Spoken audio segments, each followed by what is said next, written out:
Friends, welcome to the illusion. इस video में हम लोग सीखने के नियम को देखने वाले हैं या पढ़ने वाले हैं। आगे बढ़ने से पहले चैनल को सब्सक्राइब कर लें, दोस्तों के साथ शेयर करें, वीडियो पसंद आता है लाइक करें। इसका पीडीएफ चाहिए तो आप हमारे व्हाट्सएप ग्रुप और टेलीग्राम ग्रुप में जाकर इसको डाउनलोड कर सकते हैं, जिसका लिंक डिस्क्रिप्शन में दिया हुआ है।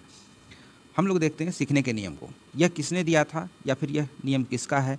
तो यह नियम थांडाइक का है, जो आज भी बहुत ज़्यादा महत्वपूर्ण है और इसकी सहायता से जितने भी शिक्षक हैं वह अपने अध्यापन को अधिक सफल बना पाते हैं।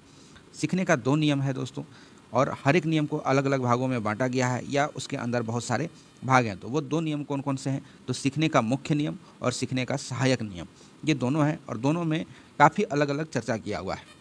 तो देखते हैं पहला। इस वीडियो में हम लोग सीखने के मुख्य नियम को देखेंगे, जो कि इसका पार्ट 1 है और पार्ट 2 कुछ ही देर में आ जाएगा आपके लिए। तो सीखने के मुख्य नियम को जो है दोस्तों हम लोग देखेंगे कि थांडाइक ने सीखने के 3 मुख्य नियमों की चर्चा की है।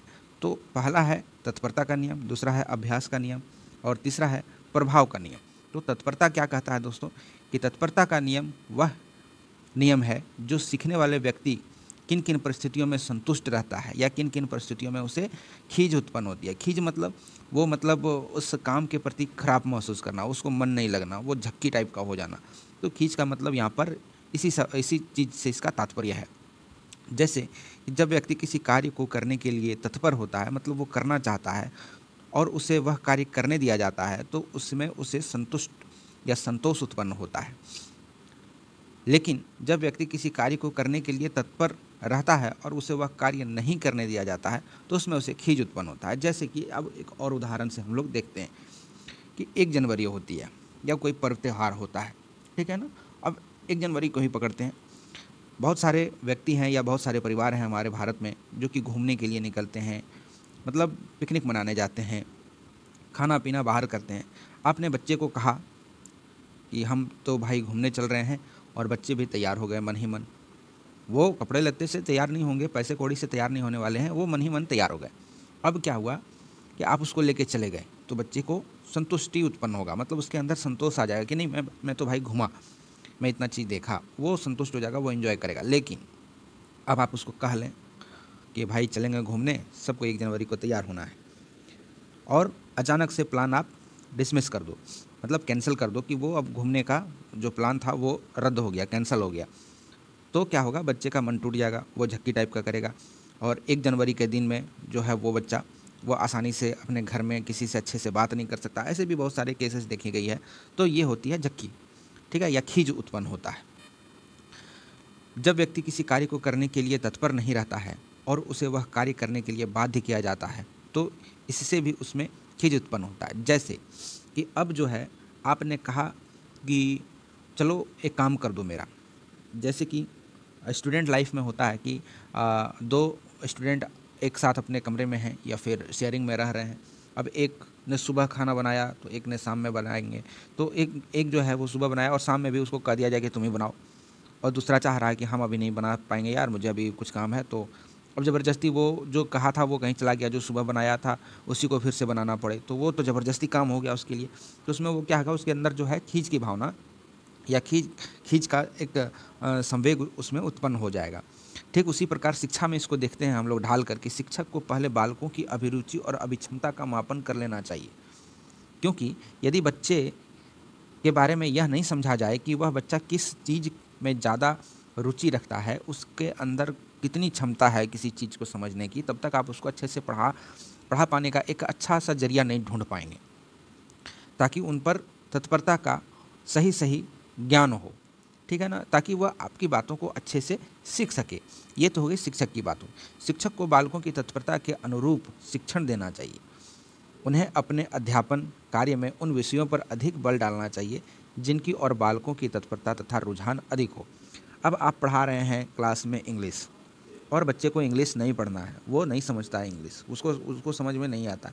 तो आप तो एक तो उसको इंग्लिश समझाने की कोशिश करें, एक अलग अलग तरीके के, क्योंकि धरती दुनिया बहुत बड़ा है, इतना बड़ा ब्रह्मांड है, कहीं से कहीं ना एक भी तुक्का आपका लड़ेगा ही। मतलब आप उसको समझाने में सफल हो ही जाइएगा। यदि आप अच्छे टीचर हो तो अलग अलग हथकंडे को अपनाकर उसको समझाइए।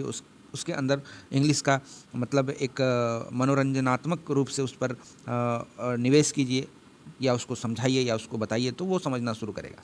लेकिन कुछ ऐसे व्यक्ति होते हैं या कुछ ऐसे स्टूडेंट जो बहुत ही सीनियर होते हैं।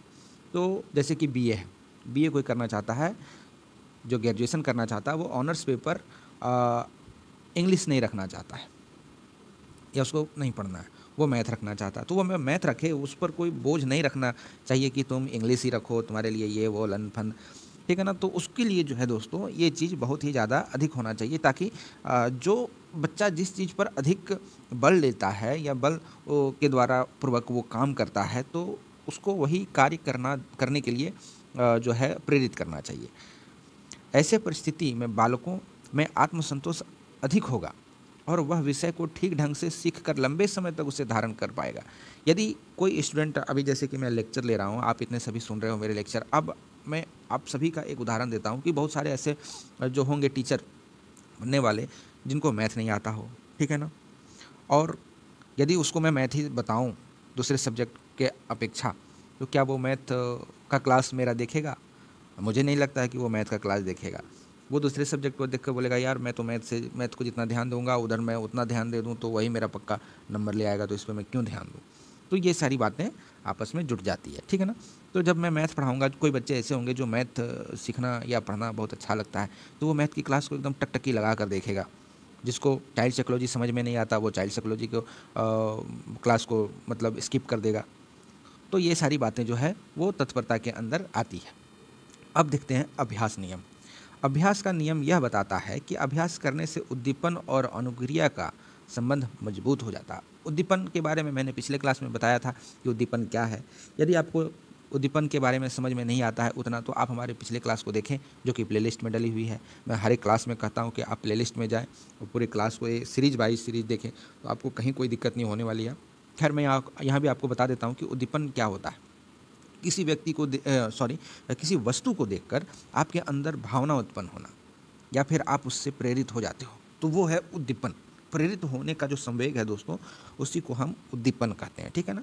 और अनुक्रिया हो गया काम करने की एक क्षमता या फिर काम करने का जो है वो परिस्थिति उत्पन्न हो जाना। तो इन दोनों को अभ्यास के द्वारा मजबूती प्रदान किया जा सकता है तथा अभ्यास रोक देने से यह संबंध कमज़ोर पड़ जाता है। अब मैथ बना रहे हैं, मैथ आपको आता नहीं है। एक मैथ के बारे में मैं आपको बता दूं कि यह एक ऐसा सब्जेक्ट है जिसको आप 10 दिन छोड़ दो तो 11वें दिन आप उसको भूल जाओगे।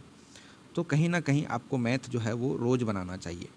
तो मैथ आप यदि छोड़ दोगे तो आप उसको भूल जाओगे। तो इसीलिए रोक देने पर यह संबंध कमज़ोर पड़ जाता है। जैसे शिक्षकों को चाहिए कि वे छात्रों को कक्षा में अधिक से अधिक बार विषय या उस पाठ्य को दोहराने के लिए एक सलाह देना, जिसमें उन्हें कोई जल्दबाजी नहीं बरतनी चाहिए। जैसे कि यहाँ पे थोड़ा सा मिसप्रिंटिंग हो गया है, तो उसके लिए आप चिंतित ना हो।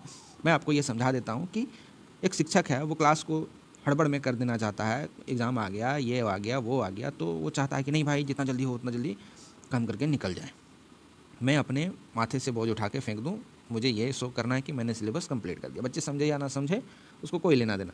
लेकिन ये जो बातें हैं दोस्तों, ये बातें बहुत ही गलत है। यदि आप शिक्षक बनने वाले हैं तो आपको इन सब चीज़ों पर ध्यान रखना चाहिए।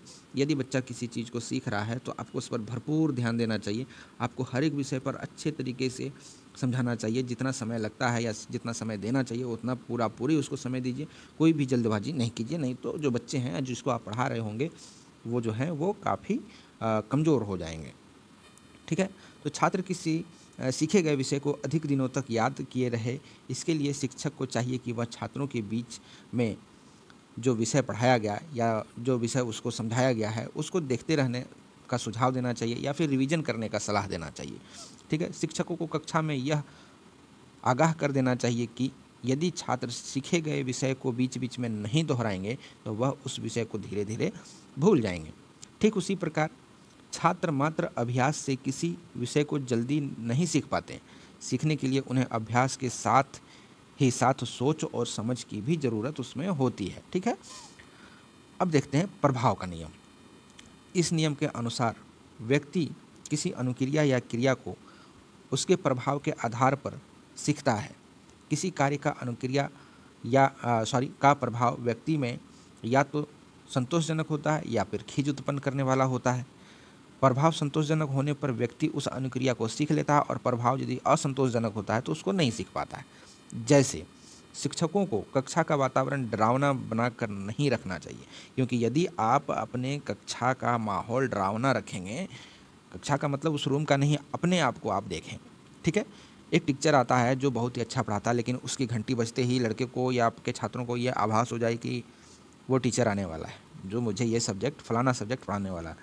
तो उन्होंने कल कह के गया था कि आज कल मैंने ये इस चीज़ पढ़ाया तो आज मैं सुनूंगा, और यदि मैंने नहीं सुनाया तो फिर आज डंडे बरसेंगे। तो क्लास का माहौल डरावना बन जाएगा। इसके पहले जो टीचर थे वो बहुत ही मनोरंजन रूप से पढ़ा रहे थे, वो उसकी क्लास में हंस हंस के पढ़ रहे थे। इस पे क्या होता है दोस्तों कि इन पर आपका जो पढ़ाने की एक विधि है या फिर आप जिस तरीके से पढ़ाते हैं उसका असर दूसरे क्लास के भी ऊपर पड़ता है। जैसे कि आपका जो पीरियड है वो आता है तीसरे नंबर पर, पहला और दूसरा नंबर जो है वो दूसरे टीचर का है, वो अच्छे तरीके से पढ़ाते हैं और आपका क्लास जो है वो डरावना है, ठीक है। मतलब आप धमकाते हो, चमकाते हो बच्चे को, आप सिखाते हो मार मार के, डांट डांट के, डपेट के क्लास से भगा देते हो, कुछ भी, मतलब एन केन प्रकार से क्लास का जो है माहौल वो डरावना है, वातावरण डरावना हो जाता है। लेकिन वो जो दो टीचर थे वो अच्छे से पढ़ाते हैं। तो पहला जो घंटी था, या हम कह सकते हैं कि पहला जो पीरियड था वो पीरियड बहुत ही अच्छा रहा, क्योंकि उसके बाद भी जो पीरियड था वो भी बहुत अच्छे टीचर का था। तो उस पीरियड में टेंशन नहीं था बच्चे को कि चलो वो तो आएंगे तीसरे घंटी में, तो इनका घंटी तो भाई ज़बरदस्त गुजरने वाली है। अब दूसरा घंटी का टीचर आया, मतलब दूसरे पीरियड का टीचर आया, उसके टीचर जो उसको पढ़ा रहे थे वो भी मनोरंजनात्मक रूप से पढ़ा रहे थे। अब क्या होगा कि अगला जो घंटी बजने वाला उसमें तो आप आओगे और आपका क्लास जो है वो डरावना है, तो बच्चे को ये चीज़ पहले से ही सोच में घुस जाएगा कि यार आ गया ये घंटी, ठीक है ना। जैसे कि होता है ना एक अलग तरीके से वो उसमें वो सोचना चालू कर देगा कि ये घंटी आ गया, अब अगला घंटी बजेगा, वो खड़ूस टीचर पहुंच जाएंगे और वो आएंगे तो वो तो एकदम धड़ के आज देने वाले हैं, जो सुनाएगा वो सुनाएगा, जो नहीं सुनाएगा आज उसको पड़ जाएगा, ठीक है ना। तो इस तरह से जो होती है वो इसी तरह से काम करता है आपका व्यवहार, जो आप अपने कक्षा के प्रति या अपने कक्षा में जो छात्र है उसके प्रति आप रखते हैं, तो ये सारे प्रभाव उस पर देखे जाते हैं। बल्कि उन्हें कक्षा का वातावरण कैसा बनाकर रखना चाहिए, उनमें छात्र अधिक से अधिक खुश हो तथा अध्यापन में संतुष्ट हो। जैसे कि मैंने दो टीचर को पहले भी बताया कि वो दो टीचर कितने अच्छे से पढ़ा रहे थे, और आप जैसे ही गए तो आप क्या पढ़ा रहे हो, कैसे पढ़ा रहे हो, तो आपको जो है आपको वैसा नहीं बन के आप उस दो टीचर के जैसा बने, जिससे बच्चे आपको मतलब एक प्रेम पूर्वक आपकी क्लास को करे और अपने अधिगम को अच्छे से ग्रहण करे। तो यदि आपको यह क्लास अच्छा लगता है तो एक लाइक इस क्लास को ज़रूर कीजिएगा। और यहाँ पर टाइम टू टाइम स्टडी लिखा हुआ है, ये टाइम टू टाइम स्टडी नाम चेंज हो गया है, यह द एल्यूशन के नाम से चैनल हो गया है। तो आप इस चैनल को ज़रूर सब्सक्राइब करें, लाइक करें और दोस्तों के साथ शेयर करें दोस्तों, ताकि मैं आपके लिए लाइव क्लास ला सकूं और मैं टेस्ट सीरीज़ भी आपको करा सकूं, ठीक है ना। तो आज के लिए इतना ही। Thank you for listening, God bless you all.